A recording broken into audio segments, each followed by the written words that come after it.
प्रिय छात्रों, आप लोगों को पता है कि अभी कोरोना वायरस के चलते हम लोग एक दूसरे के साथ घुल मिल नहीं पाते हैं। आप लोग घर में बैठे हुए बोरियत का अनुभव करते होंगे। आपका पाठ्यक्रम पीछे न पिछड़ जाए, इसके लिए विद्यालय के लिए प्रयास किया गया है कि आप लोगों को घर बैठे पढ़ाई उपलब्ध कराया जाए। आप लोगों को यह भी बताया जा रहा है कि आप लोग वर्ग 7 से 8 में आ चुके हैं। अब आप लोग सप्तम के छात्र नहीं रहे, वर्ग अष्टम में आ गए। तो इसके लिए आप लोगों को बहुत शुभकामनाएं मेरी ओर से। आप लोग हमारे साथ हिंदी पाठ्य को पढ़ेंगे।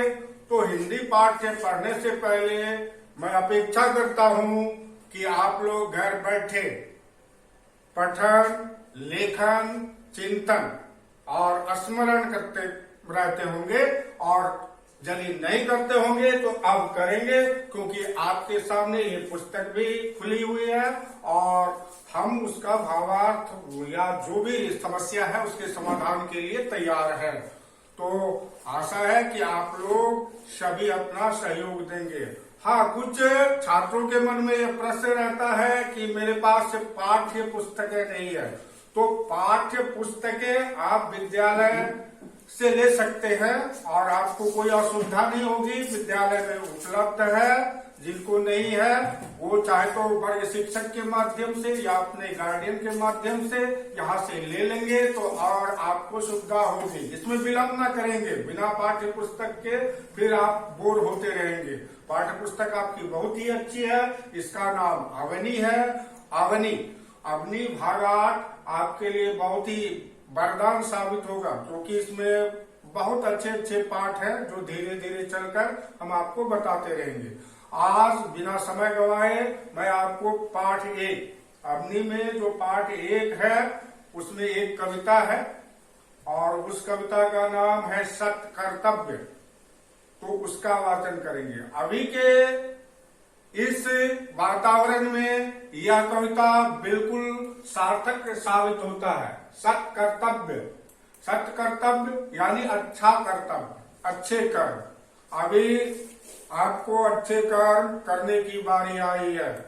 अभी हम लोग बहुत चीज को इग्नोर कर रहे हैं और घर में बैठे हुए प्रेम से अपने माता पिता भाई बंधु के साथ अपने कर्तव्यों को सीख रहे हैं। तो उसी के आधार पर यहाँ आपके पाठ्यक्रम को भी हम बता रहे हैं। सत्य कर्तव्य ये एक बहुत बड़े कवि हैं, गांधीवादी कवि हैं, राम नरेश त्रिपाठी जी। गांधी जी के बहुत बड़े अनुयायी थे और इन्होंने बापू नामक पुस्तक लिखी है। तो उनकी ये कविता है सत्य कर्तव्य। तो वाचन करूं? वाचन आप लोग तैयार हैं? और ध्यान से सुनिएगा, इसलिए ध्यान से सुनना जरूरी है कि सभी छात्र को इस पर दिए गए प्रश्नोत्तर भी बनाकर लिखकर भेजने हैं। तो पहला बंद जो है वह देखिए, मैं सुनाता हूं आपको। जग में सचर अचर जितने हैं, जग में सचर अचर जितने हैं, सारे कर्म निरत है। धुन है एक न एक सभी को, सबके निश्चित व्रत है।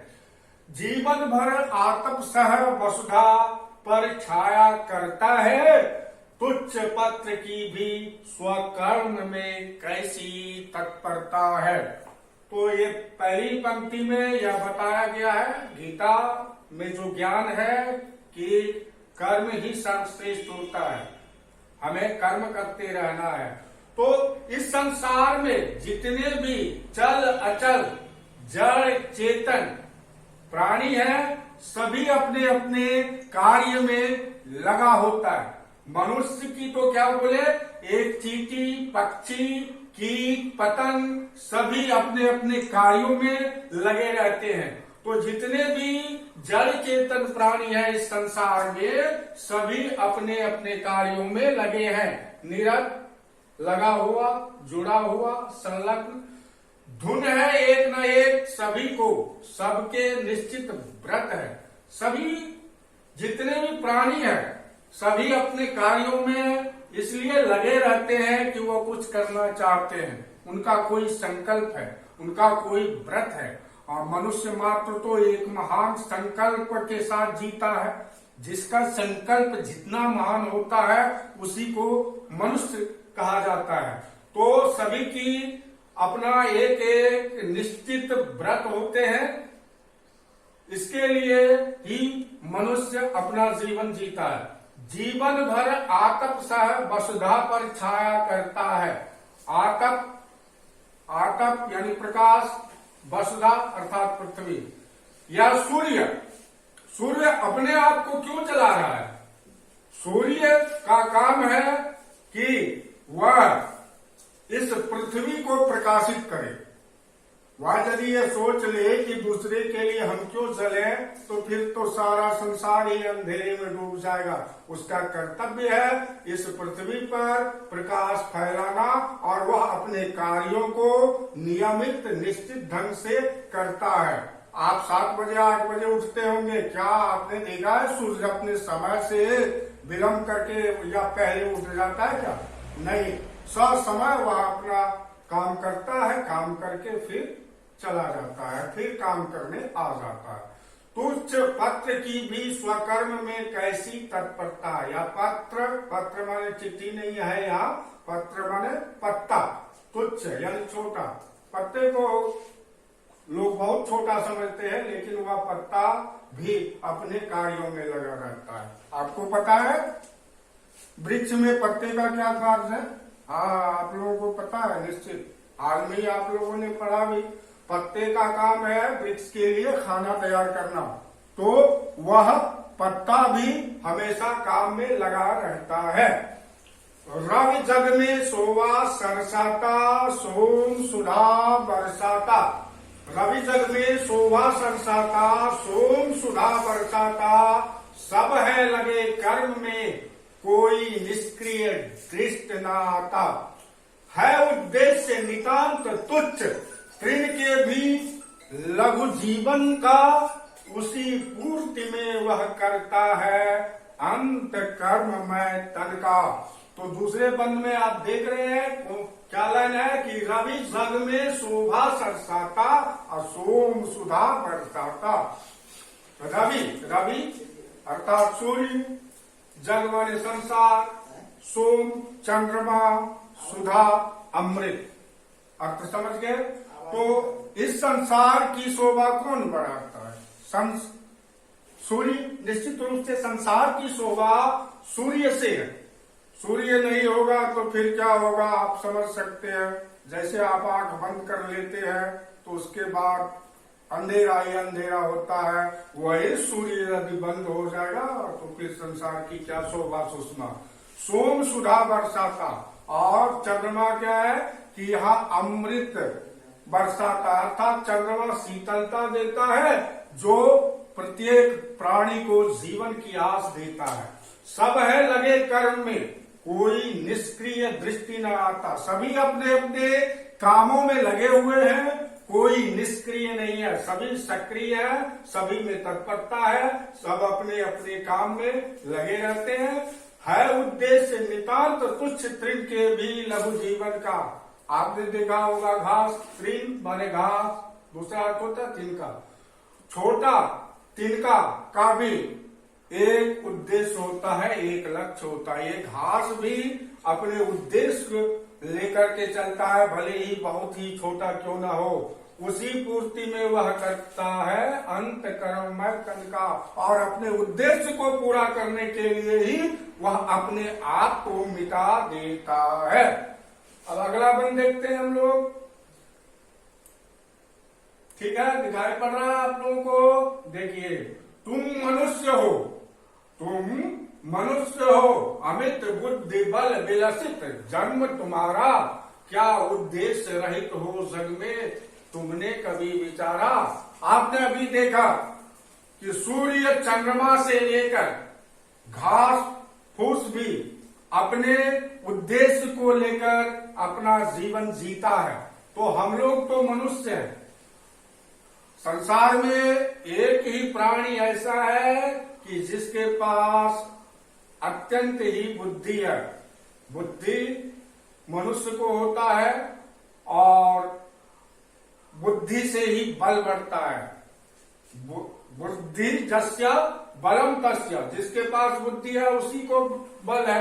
तो मनुष्य जो है उसका जन्म असंख्य बुद्धि बल के साथ हुआ है। अमित मन होता है असंख्य, असंख्य बुद्धि बल के साथ मनुष्य का जन्म हुआ है। यदि मनुष्य का उद्देश्य कोई नहीं है तो फिर उसको मनुष्य होने का हक भी नहीं है।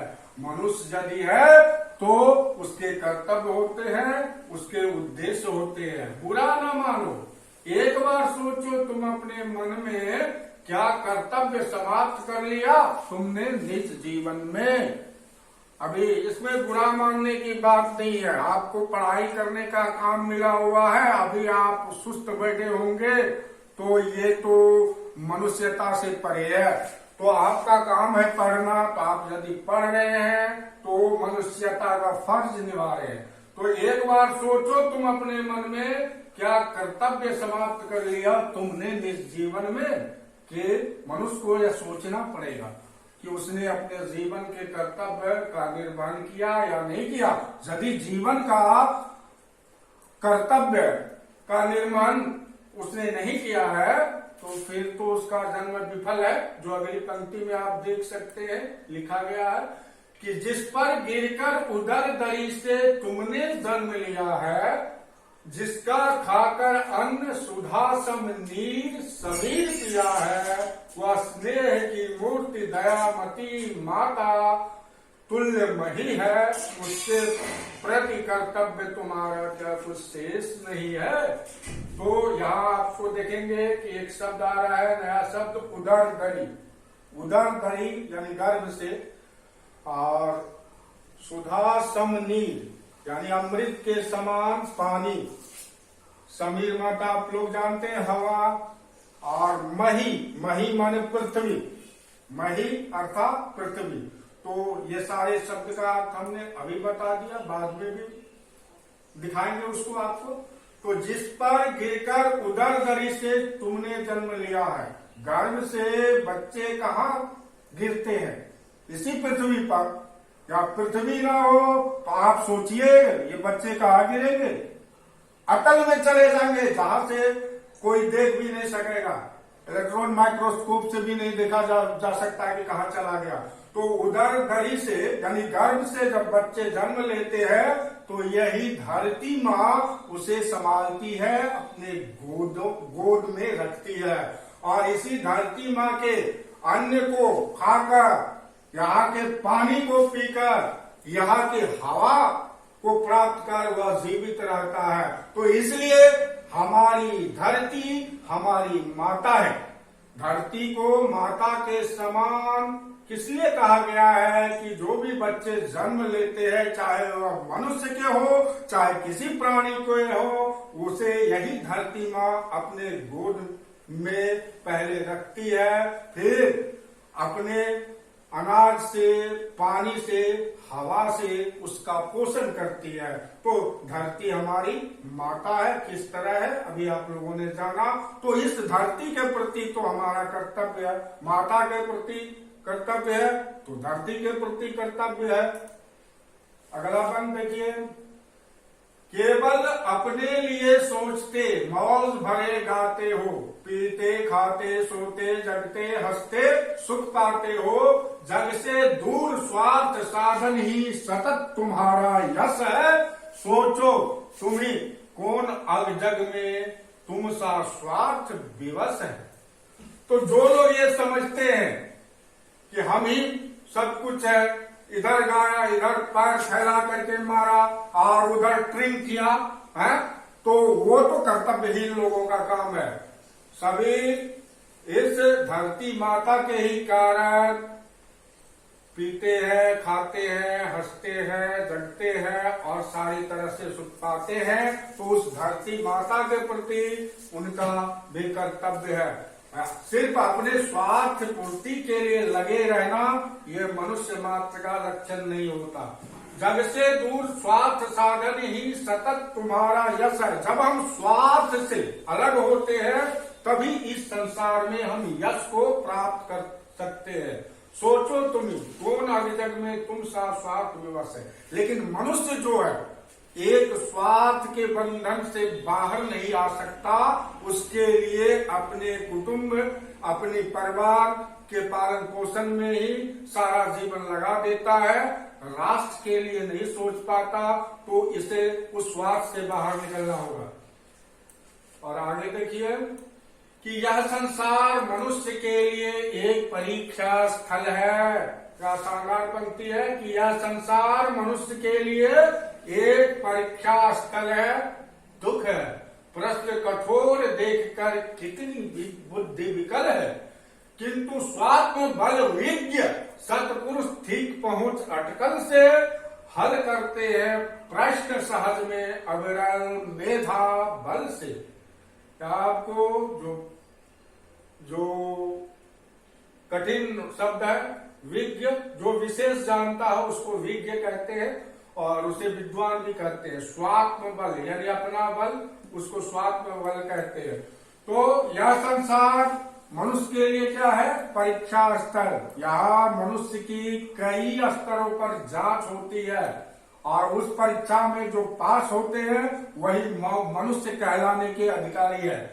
दुख है, प्रश्न कठोर देखकर होती बुद्धि विकल है। अर्थात जब संकट आ जाता है तो मनुष्य घबराने लगता है।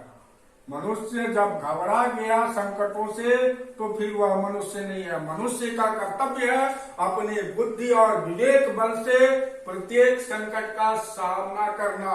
मनुष्य में आत्म बल का होना जरूरी है। जो अच्छे पुरुष है, जो अच्छे मनुष्य है, जो विद्वान है, जानकार है, जिनमें आत्म बल है, वह सभी बाधाओं पर विजय प्राप्त कर अपने लक्ष्य तक पहुंचते हैं और समस्याओं का समाधान कर पाते हैं।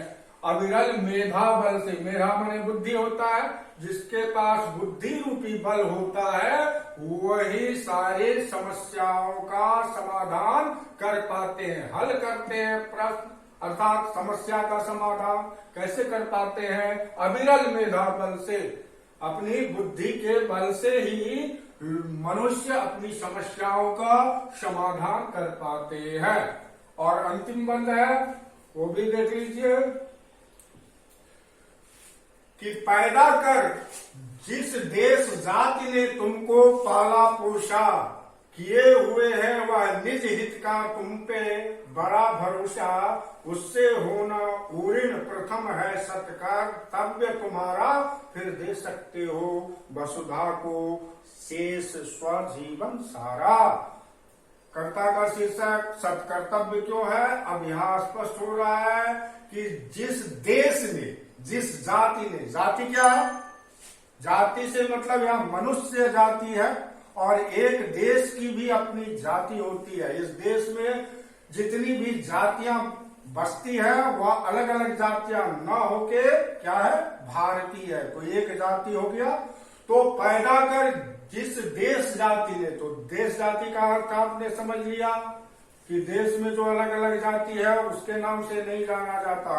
कोई ब्राह्मण जाएगा इंग्लैंड तो उसको ब्राह्मण नहीं कहा जाएगा, उसको भारतीय कहा जाएगा। कोई निम्न वर्ग का आदमी जाएगा तो वह भी भारतीय कहलाएगा। तो वह देश जाति हुआ। तो देश जाति यहाँ का भारतीय है। पैदा कर जिस देश जाति ने तुमको पाला पोसा, पालन पोषण किसी भी मनुष्य का देश ही करता है, किसी भी प्राणी का भी। किए हुए हैं वह निज हित का तुम पे बड़ा भरोसा। तो देश यदि अपने बच्चों को पालता पोसता, अपने नागरिकों को पालता पोसता है तो उसका भी कहीं न कहीं अपना हित छुपा हुआ है। देश को भी लगता है कि उसके नागरिक उसकी सुरक्षा करेंगे। अभी कोरोना संकट आया तो जो देश के प्रति मोह ममता रखते हैं वह देश के नियमों के अनुसार चलते हैं, क्योंकि देश का कर्ज चुकाना सबसे बड़ा कर्ज होता है। किए हुए है वह निज हित का तुम पे बड़ा भरोसा। देश भी हम लोगों के ऊपर बहुत बड़ा विश्वास किए हुए है। तो देश का जो हम लोग ऋण लिए हुए हैं, देश ने ही जो हमें पाला है, पोसा है, खिलाया है, पिलाया है, बढ़ाया है, तो इतना बड़ा कर्ज जो है, तो हम लोगों का सबसे पहला कर्तव्य है कि देश ऋण से उड़ित होना। देश ऋण, लोग कहते हैं मातृ ऋण, पितृ ऋण, गुरु ऋण, लेकिन इस सबसे ऊपर है देश ऋण। देश ऋण से उड़िन होना सबसे अच्छा कर्तव्य है। और इस तरह से हम जब अपने कर्तव्य का निर्वहन करते हैं तो इस पृथ्वी को अपना सारा जीवन समर्पित कर देते हैं। आशा है आप लोगों के समझ में आई होगी कविता। कोई कठिन चीज था नहीं, मैंने सरलता के साथ किया है। और अभी आप यहाँ देखते हैं लगा हुआ है, क्या है ये शब्दार्थ है। ये शब्दार्थ को आप याद करेंगे। मैं पूछ लूंगा, निजी तौर पे भी पूछ लूंगा। क्या जग माने जानते हैं संसार, सचर अचर यानी चेतन और जड़, सचर और चर। चर में यहाँ स उपसर्ग लगा है, यहाँ चर माने चलने वाला, चलने वाला शब्दार्थ को हमने बता दिया। मैं तेज में बता रहा हूँ। कर्म माने काम, निरत माने लगा हुआ, निश्चित माने निर्धारित, आतप माने धूप, वसुधा माने पृथ्वी, तुक्ष माने नगण्य, सोम माने चंद्रमा। बाकी आप पुस्तक ले लेंगे तो ये हो जाएगा। अभी आप लोगों को जो प्रश्न उत्तर बनाना है वह आप देख लें जल्दी में, क्योंकि समय अधिक हो गया है। तो ये प्रश्नोत्तर आपको बनाना है और बना करके क्या करना है, आपको अपने ग्रुप में भेजना है। ग्रुप में नहीं भेज सके तो पर्सनली वर्ग शिक्षक से, या मेरा तो सभी को पता ही है, मेरे में निश्चित रूप से कल भेज देंगे। तब अगला पाठ हम लोग पढ़ेंगे। पहले इसका प्रश्नोत्तर बना लेंगे, या निम्नलिखित प्रश्नों के उत्तर लिखिए। 1-2 वाक्य में उत्तर देना है आपको। पहला प्रश्न में क नंबर में है, कवि ने जड़ और चेतन की क्या विशेषता बताई है। ख नंबर में है, तृण के लघु जीवन का उद्देश्य क्या है। ग पृथ्वी किसके समान है। घ कवि देशवासियों को क्या संदेश देना चाहते हैं। अंग प्रकृति के सभी उपादान कवि को किस प्रकार सक्रिय प्रतीत होते हैं। च कवि ने मनुष्य को स्वार्थी क्यों कहा है। छ कवि ने मनुष्य के मेधा बल की क्या विशेषता बताई है। ठीक है। और ये काव्यांश का अर्थ ग्रहण है, जो पुस्तक का मदद लेंगे। ऑब्जेक्टिव प्रश्न आपको ऊपर में दिया गया होगा, उसका भी बना करके नोटबुक में लिखेंगे, फिर उसका फोटो करके अपने ग्रुप में भेज देंगे, या नहीं तो डायरेक्ट मुझे भेज सकते हैं। तो आज आपने सत कर्तव्य कविता पढ़ा। आशा है आप लोगों को समझ में आई होगी। फिर तुरंत उसके बाद हम दूसरा पाठ भी आप लोगों को बताएंगे।